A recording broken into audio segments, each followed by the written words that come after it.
약할 때 강함 되시네. 나의 보배가 되신 주 나의 모든 것. 저와 여러분들이 오늘 이렇게 하나님 앞에 나와서 예배를 드리고 있는 것, 이 세상 만물을 지으신 하나님을 아버지라고 믿으며 우리가 담대히 살아갈 수 있는 것, 오직 무엇일까요? 오직 무엇일까요? 은혜입니다. 따라하십시오. 오직 은혜로. 그렇습니다. 아무나 믿어지지 않는 하나님이 세상을 창조하신 창조주이시며 우리의 아버지라고 하는 것은 아무나 믿어지는 것이 아닙니다. 하나님이 우리에게 은혜를 주실 때에 가능한 것입니다. 은혜라고 하는 것은 헬라어로 카리스라고 합니다. 이것은 선물이라는 뜻이에요. 선물은 주는 자에게 모든 주권이 있는 거예요.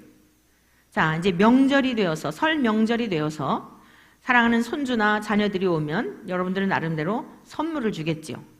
근데 이 선물을 주는 것보다 봉투를 주는 거를 좋아하니까 이제 세뱃돈, 아이들에게 세뱃돈을 주는 것으로 선물을 대체를 합니다. 근데 이제 그 선물 봉투 안에도 이게 배추잎이 들어가 있는가, 아니면 노란 이파리가 들어가 있는가, 이게 다르겠지요. 그것은 주는 자의 마음이에요. 근데 대부분 여러분들이 세뱃돈을 우리 손주나 자녀들에게 줄 때 어떤 마음으로 주십니까? 아까워서 주십니까? 기쁜 마음으로 주죠. 존재 자체를 사랑하기 때문에 그거 10,000원이든 1,000원이든 50,000원이든, 여러분 선물의 의미는 뭐냐면 주는 자가 기뻐서 주는데 의미가 있는 것입니다. 믿습니까? 그래서 이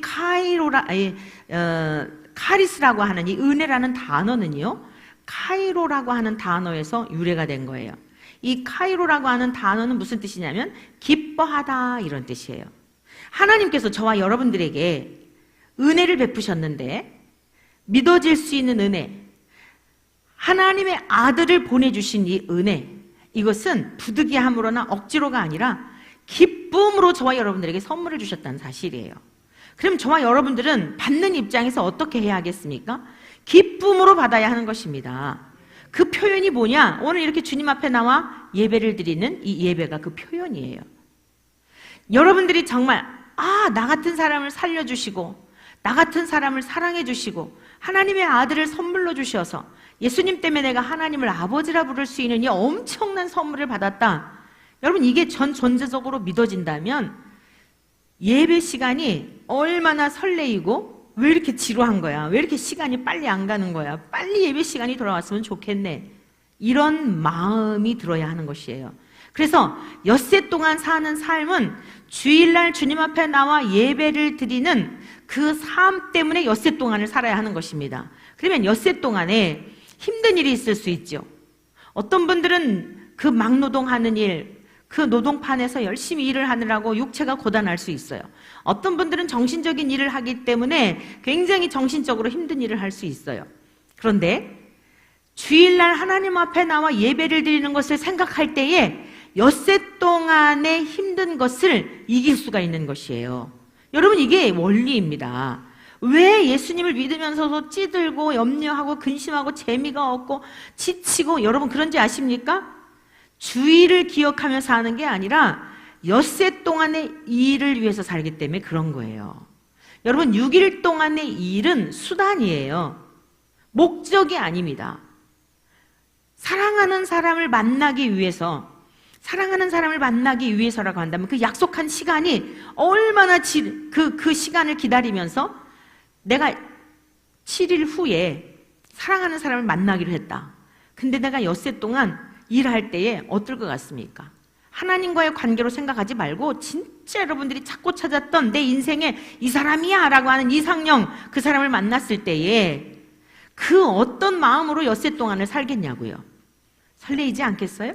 누가 여러분들을 좀 마음을 상하게 해도 마음에 여유가 있고 유머러스하게 그 상황들을 위트 있게 넘기고 이러지 않겠습니까? 왜? 사랑하는 이를 만났을 때 모든 시름을 다 잊고 내가 속상했던 거, 마음이 어려웠던 거 다 내 사랑하는 이에게 이야기해주면 나를 받아주고 용납해주고 이해해주고 공감해주고 할 거 생각하니까 그래, 네가 나를 몰라보는구나. 응? 내가 얼마나 소중한 존재인데 나를 전 존재적으로 사랑해주는 그 사랑하는 이가 있어. 그래, 나를 무시해라. 나에게 진짜 모든 것을 다 주시는 그 하나님이 계신데 여러분 엿새 동안 그렇게 세상에서 막 그럴 수가 없다는 거예요. 우리의 신앙이라고 하는 것은 생활입니다. 신앙생활이라 그러잖아요. 신앙은 신앙이고 생활은 생활이고 이 이중적인 거 이건 아직도 하나님의 은혜 안에 사는 삶이 아니기 때문이에요. 자, 그래서 오늘 정말 내가 은혜를 입은 자인가, 오직 은혜로 내가 지금 살고 있는가 한번 점검해 보십시다. 에베소서 2장 1절에는 이렇게 시작하고 있어요. 그는 허물과 죄로 죽었던 너희를 어떻게 했다고요? 살리셨도다. 이렇게 시작하고 있습니다. 그럼 앞에는 누구에 관한 이야기냐면 예수님에 대한 이야기예요. 예수님은 교회의 주인이 되시고 모든 만물을 충만하게 하시는 분이라는 거예요. 예수님은 그 예수님 때문에 감옥에 갇혀 있어도 찬송할 이유가 있다고 이 성경을 기록한 사도 바울은 지금 감옥에서 기록하고 있는 겁니다. 얼마나 그 인생이 신명이 나고 얼마나 마음이 기쁘고 즐거운지 찬송하리로다. 하나님, 이 세상을 창조하시기 전부터 하나님이 하나님의 아들 예수님을 이 세상에 보내주셔서 하나님의 나라를 우리에게 상속해 주시고 하나님을 아버지라 부르며 하나님과 교제할 수 있는 이 복을 주셨는데 이것을 생각할 때 내가 아무리 환경이 매여 있어도 감옥에 있어도 사람들이 나를 몰라주어도 그 마음을 빼앗을 수가 없다는 거예요. 여러분 이게 천상의 삶인 줄로 믿습니다. 그래서 찬송하리로다. 우리 한번 1장 3절을 좀 보시겠어요? 찬송하리로다. 하나님 곧 우리 주 예수 그리스도의 아버지께서 그리스도 안에서 하늘에 속한 모든 신령한 복을 우리에게 주시되. 저와 여러분들은 땅의 복을 자꾸 사모하죠. 땅의 복은 심지어 치아가 좋은 것도 복이라고 그러잖아요. 장수의 복 이러잖아요. 오래 사는 거. 자식을 많이 낳는 것도 복이라고 그러잖아요. 그러나 이 모든 것들은 다 쇠하여져 가는 거예요. 소멸되어져 가는 겁니다. 그런데 하늘에 속한 신령한 복은 영원한 복이에요. 이 세상의 땅에서의 복들은 목말라요. 돈을 많이 모아도 바닥날까 봐 가슴이 철렁철렁하고 자식들을 많이 낳았어도 바람 잘 날 없다 그러죠. 가지 많은 나무 바람 잘 날 없다 이러잖아요. 자식이 많은 사람 마음의 염려와 근심이 끊일 날이 없다 그런 뜻이지요. 이 세상에서의 복이라고 생각하는 것들은요 다 우리에게 대가 지불을 해야 하고 무엇인가 힘든 부분들이 있어요. 그런데 하늘에 속한 신령한 이 복은요 목마르지도 아니하고 쇠하지도 아니하고 영원한 복입니다. 완전한 복이라는 말씀입니다. 그 복을 주시려고 곧 창세전에 이 세상이 창조되기 전부터 그리스도 안에서 예수님 안에서 자 보세요. 여기 4절 우리를 택하셨다는 겁니다. 저와 여러분들이 세상에 나오기 전부터 이 세상이 창조되기 전부터 예수님을 보내주실 것을 하나님은 계획하셨고 그리고 그 안에서 저와 여러분들을 하나님의 자녀 삼아주시려고 계획하셨고 그 계획이 다 이루어졌다는 거예요. 그리고 예수 그리스도 안에서 거룩하고 흠이 없는 지금 우리는 완전히 상처투성이에요. 얼마나 우리들에게는 허물이 많은지 몰라요. 그런데 거룩하고 흠이 없는 자로 우리를 부르셨다는 것입니다. 그리고 자기 아들들이 되게 하셨다? 이게 아들들이 되게 하셨다는 건 무슨 뜻이냐면 상속자가 되게 하셨다 이 뜻이에요. 육신의 부모님에게 물려받은 재물이 없어서 낙심할 거 하나도 없어요. 저는 정말 우리 부모님에게 감사하고 또 감사하는 것 진짜 부모님이 중학교 때까지만 사실 도와주셨어요. 그 이후로 저에게 도와준 물질적으로 말이죠. 물질적으로 도와준 결혼할 때도 도와주신 게 없어요.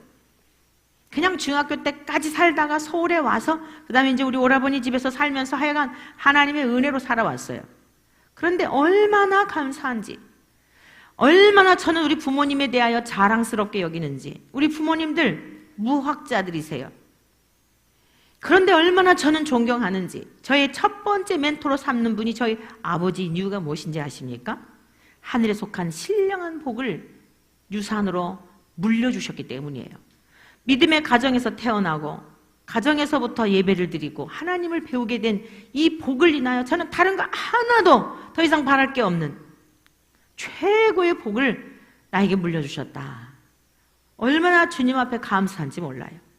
사랑하는 성도 여러분들이요, 영원한 복이 가장 귀한 복인 것을 믿으시기를 축복합니다. 근데 이 복을 하나님께서 우리들에게 주셨다는 거예요. 기뻐하고 즐거워하는 마음으로 카리스, 은혜를 우리에게 베푸셨다는 겁니다. 억지로나 부득이함이 아니라. 그럼 우리는 어떤 존재였는가? 이 복을 받을 만한 사람들인가? 전혀 아니에요. 그게 1절에 지금 2장 1절에 말씀하고 있는 것입니다. 그는 창세전부터 계셨던, 그리고 이 땅에 오셨던 그 예수님은 허물과 죄로 죽었던 저와 여러분들을 살리셨대요. 그럼 여기서 허물이라고 하는 것이 무엇인지 그 의미를 좀 우리가 함께 생각해 보기를 바랍니다. 헬라어로 파라프토마라고 해요. 무슨 뜻이냐면은 옆으로 미끄러지다라는 뜻이 있어요. 옆으로 미끄러지다, 실책하다, 탈선했다, 이런 뜻이에요. 여러분, 모든 경기에 있어서요, 가장 중요하게 여기는 게 있습니다. 그 나름대로의 그 법이 있죠. 규칙이 있어요. 근데 그 규칙에 대한 약속이 뭐냐면 선을 그어 놓는 겁니다. 축구 경기에서도 보면, 아직까지도 전 잘 모르겠어요. 옵사이드에 대해서. 정 목사님 옆에서 아무리 설명해도 아직까지도 이해를 못해요. 아, 골이 들어갔다고 신나 했는데 막 그 노란 깃발을 해고서 옵사이드 이러잖아요. 그러면 도대체 저게 무슨 내용이냐고 들어도 모르겠어요. 너무 안타깝죠? 분명히 들어간 건 들어간 건데 그 선에 먼저 앞서가서 공을 넣었다고 한다면 이것은 의미가 없는 거예요. 헛수고예요. 여러분, 모든 경기 그렇죠? 그 전에 그 우사인 볼트라고 하는 달리기 선수 있었나요? 얼마나 정말 달리는, 뭐라고 그러는 사람. 그 선을 딱 출발할 때 출발선을 먼저 넘어버림으로 말미암아 실격이 되잖아요. 여러분, 이렇게 엄격한 거예요. 스포츠 경기에서 이 그어놓은 선을 탈선을 했다, 이탈을 했다, 먼저 금을 밟았다, 굉장히 중요한 겁니다. 이 허물이라는 게 뭐냐? 하나님께서 우리 인생들에게 선을 딱 그어놓으셨어요. 너 여기 넘으면 안 돼. 선이 무엇인지 악이 무엇인지 아는 이것은 하나님의 영역입니다. 선악과 열매가 뭐였을까 하고, 복숭아 열매였나? 사과 열매였나? 이렇게 생각하시죠?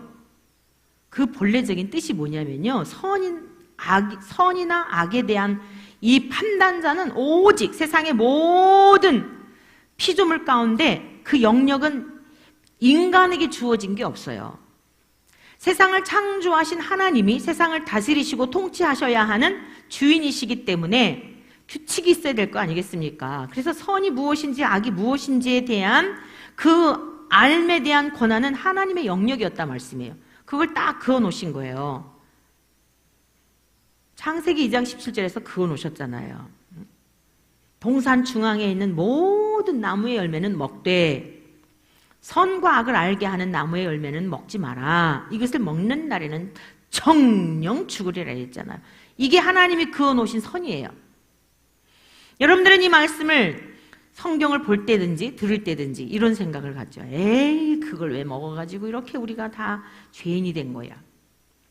여전히 저와 여러분들은요, 여전히 그 첫사람 아담과 하와의 길을 가고 있는 거예요. 그 어떤 태고적 그 사람으로 생각하시면 이 성경은 우리에게 아무 의미가 없습니다. 일주일 동안의 삶을 한번 돌아보십시오. 하나님의 말씀과 계명과 규율을 따라서 살아갔는지, 하나님이 정해놓으신 그 선이 있는데 이것을 이탈하고 여러분 미끄러지고 실책한 삶을 살아오지는 않았는지,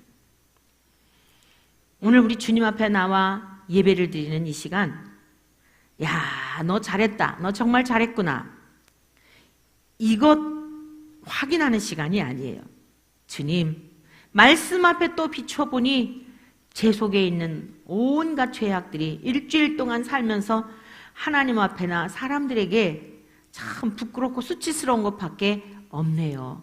그런데도 하나님 저를 버리지 않으시고 사랑하는 자녀들이 여전히 부모의 집으로 들어와서 함께 먹고 마시며 살듯이 저를 용납해 주셔서 오늘도 이렇게 예배 자의 자리에 나와 나의 부족함과 허물을 깨닫게 해주시니 감사합니다. 사랑하는 성도 여러분, 하나님의 말씀을 들을 때에 여러분들이 깨닫게 되는 은혜가 있기를 축복합니다. 은혜도 깨달아야 하지만 내 속에 있는 부패한 죄성들을 깨달으시기를 축복합니다. 여러분들의 마음에 찔림이 있는 것 있지요. 그게 꼭 고장난 부분이어서 고침받아야 할 부분입니다. 무뎌져 있는 사람은 동맥경화, 간경화, 여러분 이게 뭡니까? 전부 굳어지는 병 아닙니까? 굳어진 사람은요, 하나님의 말씀을 들을 때 아무런 감각이 없어요. 아, 저건 누구 들으라고 그러는구나. 아, 저건 누구에게 하는 소리야. 나를 제외시키죠. 그건 불행입니다. 말씀을 들을 때에 어떻게 저렇게 나를 들으라고 저러지? 누가 가서 일렀나? 여러분들의 영혼이 살아있는 증거예요. 근데 그것만 가지고 돌아가면 안 돼요.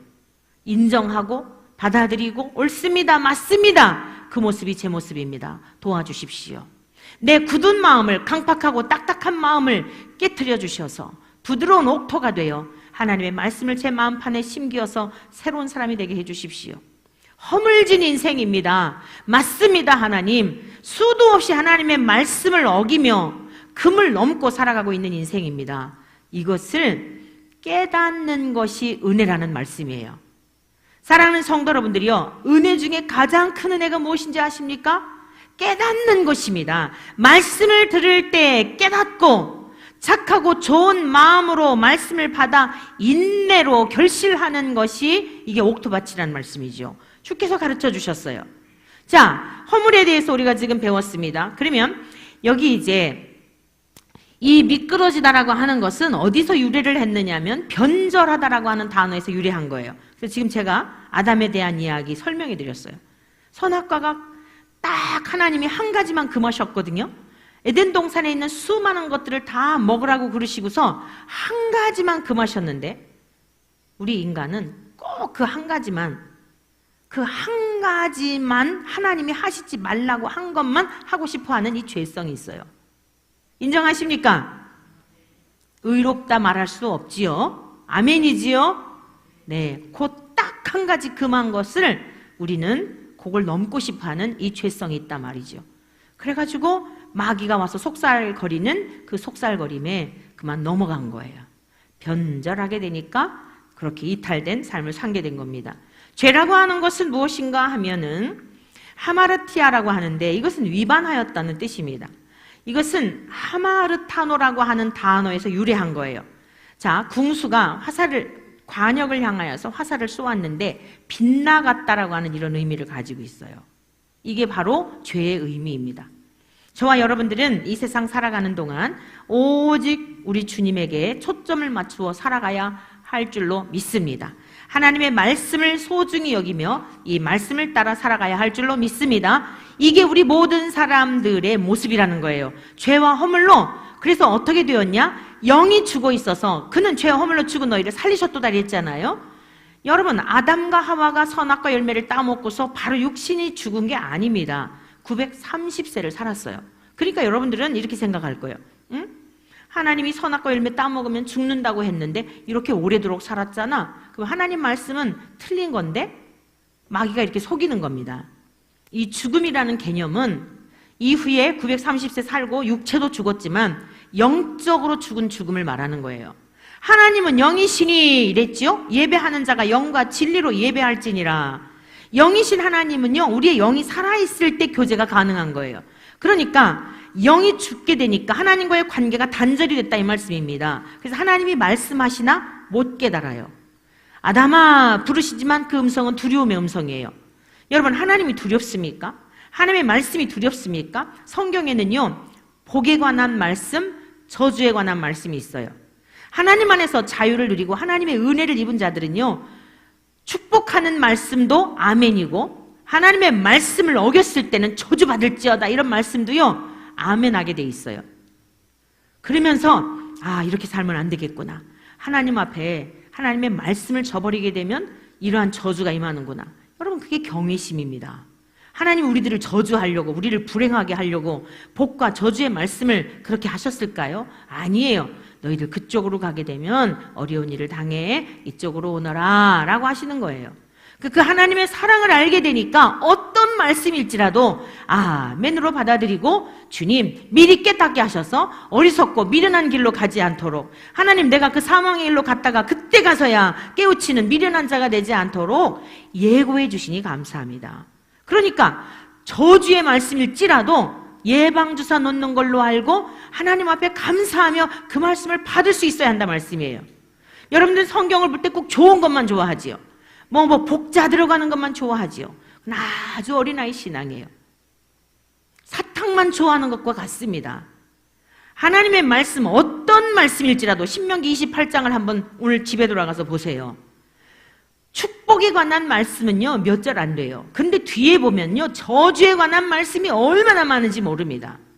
그러지 말라는 거예요. 너희들 나를 떠나서 그 길로 가게 되면 이렇게 어려운 일을 당해. 그러니까 그 길로 가지 말고 이 길로 오너라. 그러면 너희들의 삶을 내가 왜 너희를 어렵게 하겠니?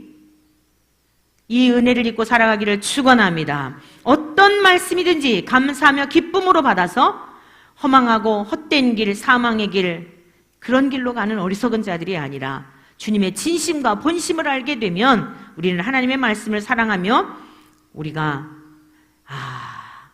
그 많은 좋은 것들 중에 왜 꼭 먹을 게 많은데 한 가지 먹지 말라고 한 것을 따먹어서 이렇게 되었을까? 그 안타까운 마음을 우리가 마음판에 새겨서 저와 여러분들은 모든 말씀을 순종할 수 있는 이런 지혜를 얻어야 한다, 이런 말씀이에요. 자, 그러면 예수님은 이렇게 허물과 죄로 죽었던 우리를 이제 살리셨다는 거예요. 살리셨는데 과거의 신분이 어떠하였느냐? 보세요. 2절 말씀입니다. 그때 너희는 그 가운데서 행하여 이 세상 풍조를 따르고 공중의 권세 잡은 자를 따랐으니 곧 지금 불순종의 아들들 가운데서 역사하는 영이라. 죄와 허물로 죽어 있었던 상태는 어떤 상태냐면 마치 에덴 동산에서 뱀이 와가지고 하와야 진짜 참으로 하나님이 이거 먹지 말라 하든, 그리고 묻지요. 하나님의 이름을 가지고 참으로 진짜 먹지 말라 그랬어? 그리고 물어요. 그러니까 하나님의 말씀에 그걸 먹지도 말고 만지지도 말라 했다, 말씀을 희석시켜요. 사랑하는 성도 여러분, 하나님의 말씀을 말씀대로 믿을 수 있는 은혜가 저와 여러분들에게 넘쳐나시기를 축원합니다. 내가 듣기 좋은 대로 내 편의대로 가감하지 말고 가감하는 데서부터 출발이 되는 거예요. 하나님의 비슷한 말씀을 가지고 접근하는 마귀에게 속는 겁니다. 그래서 결국 어떻게 됐느냐? 불순종하게 되었어요. 하나님을 향하여서 변절하니까 불신앙적인 마음의 상태를 갖게 되는 거예요. 왜 이걸 먹지 말라 그랬지? 왜 이걸 먹지 말라는 거야? 아니, 나 이거 먹으면 안 돼? 솔솔 마귀가 그런 생각을 심어주죠. 그랬더니 결국엔 불신앙은 불순종을 낳게 되어 있는 것입니다. 이게 바로 죄와 허물로 죽었던 상태라는 거예요. 하나님을 알지 못하고 죄악 가운데 살았던 그 상태라는 것입니다. 지금도 수많은 사람들이 이 불순종의 아들들로 이렇게 살아가고 있다는 것이죠. 자, 그러면 같이 한번 보시겠습니다. 3절. 전에는 우리도 다 그 가운데서 우리 육체의 욕심을 따라 지내며 육체와 마음에 원하는 것을 하여 다른 이들과 같이 본질상 진노의 자녀이었더니, 저와 여러분들이 본질상 진노의 자녀였다는 거예요. 죄와 허물로 죽어 있을 때, 하나님의 은혜를 입지 못했을 때, 예수님의 사랑을 우리가 몰랐을 때, 혹시라도 이곳에 와서 예배를 드리고 계시지만 머리로는 알겠는데 아직 전 존재적으로 이게 확 와닿지 않으면 여러분, 저 교회 밖에 있는 사람 이야기다 이렇게 생각하시면 안 돼요. 오늘 여러분들은 기도의 제목을 가지셔야 돼요. 그 은혜와 사랑이 너무 감사해서 죄와 허물로 죽었던 무지한 인생, 땅의 것만 바라보며 세상 것만 소망하며 살아가던 나에게 어느 날 새로운 생명체가 내 안에 쑥 들어오셔가지고, 여러분, 하나님의 거룩하신 영이 내 안에 들어오실 때에 죽었던 영이 살아나게 되는 거예요. 그러면서 살아났기 때문에 말귀를 알아듣는 거예요. 살아났기 때문에 거룩한 욕구가 생기는 거예요. 무슨 욕구가 생길까요? 하나님의 말씀을 먹고 싶은 욕구가 생기는 거예요. 오늘 여러분들이 하나님의 말씀을 읽는 시간이 즐겁습니까? 테스트해보는 시간이에요. 하나님의 말씀이 여러분들이 즐겁습니까? 아니면 아직도 세상의 것이 더 재밌습니까? 아침에 일어나서 가장 먼저 하나님 앞에 기도를 하며 하루를 시작하는 것이 여러분에게 기쁨입니까? 아니면 눈을 뜨자마자 여러분들은 무엇을 생각하며 무엇을 꿈꾸며 무엇을 계획하며 시작을 하시는지 체크해 보세요. 가장 먼저 떠오르는 그게 사랑의 대상이라고 그러지 않습니까? 연애 감정에 빠져 있는 사람은 눈 뜨자마자 애인 생각날 거예요. 하나님의 말씀이 여러분들 속에서 늘상 뇌리에서 종일토록 읊조리 나이다. 그렇다면 분명 여러분 안에 하나님의 성령님이 계신 게 틀림없어요. 근데 내 안에 전혀 말씀도 없고 말씀은 너무 지루하게 느껴지고 말씀을 그저 보려고 하면 졸립고. 우리 교회에 성경책 두고 다니시는 분 없으시겠지요? 1년 동안 여러분들이 성경책 한 번도 보지 않고 어떻게 세상을 이길 수 있겠습니까? 공중권세 잡은 마귀는 얼마나 간교한데 여러분들을 점령하며 살려는 게 마귀의 유혹이에요. 여러분들을 점령한다는 게 무슨 뜻이냐면 여러분의 생각을 점령하려는 거예요. 여러분들 안에서 왕노릇하려는 게 이게 공중권세 잡은 마귀의 계략입니다. 그래서 여러분들 정신 빠지게 하는 거예요. 세상을 사랑하게 하고 요한일서에서 분명히 말씀하고 있죠. 2장 17절 이하에 이 세상에 있는 것들을 사랑하지 말라. 이 세상에 있는 것들은 육신의 정욕과 안목의 정욕과 이 생의 자랑이니. 여러분 이것이 전부 다 세상에 속한 것들입니다. 이게 공중권세 잡은 악한 마귀가 사람들에게 씨앗을 뿌려서 여러분들 이렇게 유혹하고 있는 거예요. 그러니까 어찌 하늘의 기쁨이 있을 수 있겠어요? 현상적으로 보여지는 것만 바라보게 되니까 여러분은 지치고 고단하고 주일날 교회 오기는 오지만 여전히 일상으로 돌아가는 것은 여러분들에게 있어서 마지못해 살아가는 삶이니 얼마나 괴롭습니까? 신앙생활에 누림이 전혀 없는데 여러분들이 이게 얼마나 고통스럽겠어요? 오늘 주님 앞에 간절한 마음으로 마음을 겸비하여서 주여 주님이 전 존재적으로 저의 왕이 되시고 저의 주인이 되시기를 원합니다. 마귀가 주는 생각을 따라서 내 생각을 도적질 당하고 마귀가 주는 생각을 따라서 내가 꽉 차 있으니 그 입에서 나오는 것이 무슨 선한 것이 나올 수 있겠느냐고요. 사랑하는 성도 여러분, 우리가 원하는 것을 따라 살아가는 것이 이게 진노의 자식이라는 거예요. 주께서 말씀하셨죠? 산상수훈을 통하여 주여 주여 하는 자마다 다 천국에 들어갈 것이 아니요 오직 아버지의 뜻대로 행하는 자라야 천국에 들어간다. 교회 이렇게 다닌다고 해서 다 가는 게 아니라 말씀입니다. 목회자라고 해서 다 가는 게 아니에요. 여러분 교회에 어떤 직분을 받았기 때문에 천국에 가는 게 아닙니다. 하나님께서 우리에게 주신 직분 중에 가장 좋은 명칭 딱 하나 있는데 그게 성도예요. 성도. 목회자냐 장로냐 이거 아니에요. 주님 앞에 그 관심이 없어요. 여러분 저와 여러분 안에 예수님의 생명이 있어서 우리 주님이 나의 주인이 되시어 나의 왕이 되시어 주님이 주시는 생각을 따라 주님과 교제하며 살아가고 있다면 더 바랄 게 없는 거룩한 성도요 거룩한 신자요 하나님은 그 영혼들을 기뻐하신다는 말씀입니다. 사랑하는 성도 여러분들이요 오늘 우리 모든 사람들 본질상 진노의 자식이었던 인생들이에요. 그런데 자 우리 4절 다 같이 한번 읽어보시겠습니다. 시작.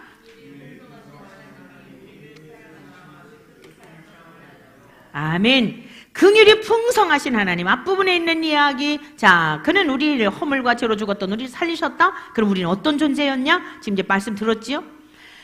본질상 진노의 자식이었던 우리들을 하나님이 외면하지 않으시고 긍휼이 풍성하신 하나님이 우리를 사랑하신 그 큰 사랑을 인하여 허물로 죽은 우리를 살리셨다는 거예요.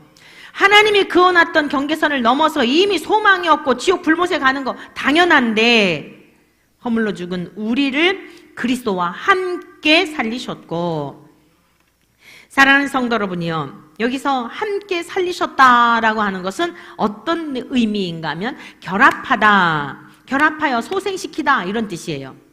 우리 주 예수 그리스도는 완전하신 하나님이며 신이기 때문에 영이 죽어 있었던 적이 한 번도 없어요. 믿습니까? 그래서 하나님의 모든 것을 다 알고 계시다고 그렇게 말씀하신 거예요. 이 땅에 오셔서 내가 아버지께서 행한 것을 보았고 아버지께서 하신 것을 내가 들었고 그것을 내가 너희들에게 말한다 이런 게 무슨 뜻이에요? 한 번도 예수님은 영이 죽은 일이 없어요. 피조물로 오셨지만 그게 하나님과 동일한 본질을 가지고 계시기 때문입니다. 이해가 되셨나요?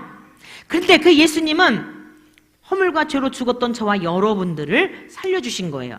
여러분, 이 젖붙이는 원리를 잘 아시죠? 요즘들은 굉장히 농작물들을 보게 되면 오이하고 고추하고 이렇게 젖붙여요.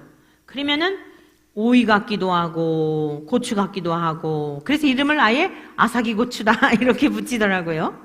여러분, 여러 가지 그 종자, 기본적인 종자가 있는데 그 종자를 다른 것에 이렇게 덧붙이게 되면 그 강력한 어떤 종자가 전가가 되어져서 그 열매를 맺는 거예요. 그래서 주께서 말씀하셨잖아요. 저와 여러분들, 예수님은 참 포도나무요, 우리는 가지라. 우리가 여기 도대체 우리는요, 포도나무 열매를 맺을 수 있는 그런 근거가 없어요. 가지가 뭘 맺어요? 근데 우리 주님에게 붙어 있게 되니까 포도 열매를 맺는 거예요. 감람나무 열매를 맺을 수 없는 돌감람나무가 참 감람나무에게 붙게 되면요, 열매를 맺지 못했던 게 열매를 맺게 돼요. 함께 살리셨다는 게 무슨 뜻이에요? 저와 여러분들이 영이 죽어 있었던 사람들이에요. 그런데 예수 그리스도는 완전한 신이며 동시에 이 땅에 육체를 입고 오셔서 우리와 연합할 수 있는 능력이 있는 거예요. 믿으시지요? 그랬더니 죽었던 영이 살아났다 이 뜻입니다. 죽었던 영이 살아나서 그리스도와 연합한 자가 되어, 그럼 우리가 이제 그리스도와 연합했으면 증세가 나타날 거 아니에요. 예수님은 거룩하신 분이기 때문에 한 번도 조금이라도 여러분 누추한 생각이나 이렇게 죄를 지을 생각이나 이런 것들을 못 하셔요. 우리 예수님도 못 하시는 게 있어요. 거짓말 못 하시고요, 죄를 지을 수가 없는 분이에요. 근데 그분하고 우리가 연합이 되니까 어떻다고요? 그분의 열매를 맺는 거예요. 근데 우리는 아직까지도 태어날 때부터 본질상 진노의 자식으로 태어나서 이미 금을 넘어버렸어요. 실책한 많은 흔적들이 있고 뼛속 깊이 그 죄의 본성이 있어요. 주님과 함께 이렇게 연합이 되었어도 아직까지 온전하지 못한 내 열매를 낼 때도 있어요. 그런데 내 안에 계시는 성령님이 우리를 이끌어 가시면서 선한 열매를 맺도록 도와주세요. 그러니까 저와 여러분들이 갑자기 100살 된 거 아니잖아요. 그렇죠? 저와 여러분들이 갑자기 초등학교 가고 갑자기 지금 100발 된 거 아니죠. 점점 자라가지요. 영적으로도 점점 자라가서 어느 순간에 보니까 아이고, 내가 언제 이렇게 자랐지? 여러분들 보면서 자랐다? 안 자랐다? 자랐다? 안 자랐다? 자랐지요. 자랐어요. 10년 전에 여러분 한번 돌아보세요. 5년 전에 한번 돌아보세요. 1년 전 돌아보세요. 자랐어요? 안 자랐어요? 자랐지요. 안 자랐으면 문제 있어요. 아직 죄와 허물로 죽어 있는 상태예요. 똑같다. 내가 10년 전이나 40년 전이나 똑같다. 하나님 말씀 깨닫는 것도 없고 기쁨도 없고 그냥 종교적 행위만 있고 교회 다니기는 다니는데 11조도 하기는 하는데 여전히 무서워서, 하나님 두려워서 그렇다. 그러면 신앙생활하는 종교적 행위는 있어도 여러분 안에 진정한 새 생명이 들어와서 영적인 감격과 기쁨은 없는 그런 지금 무엇인가 확 터져야 하고 씨앗이 땅속에 들어가서 알갱이가 팍 깨져가지고 그 어떤 죽어져야 하는 이 과정이 여러분들에게 있어요. 그런데도 불구하고 여러분 한번 보세요. 30년 전이나 40년 전이나 똑같다. 그런데도 여러분들이 지금 이 자리에 있다는 것이 무슨 뜻일까요? 무슨 뜻이에요? 은혜입니다. 하나님을 떠나지 않고 하나님을 계속 품에 안고 계속 먹이시고 계속 입히시고 여러분들에게 영적으로 자랄 수 있는 그 기회들을 주고 계시기 때문에 그 또한 은혜예요.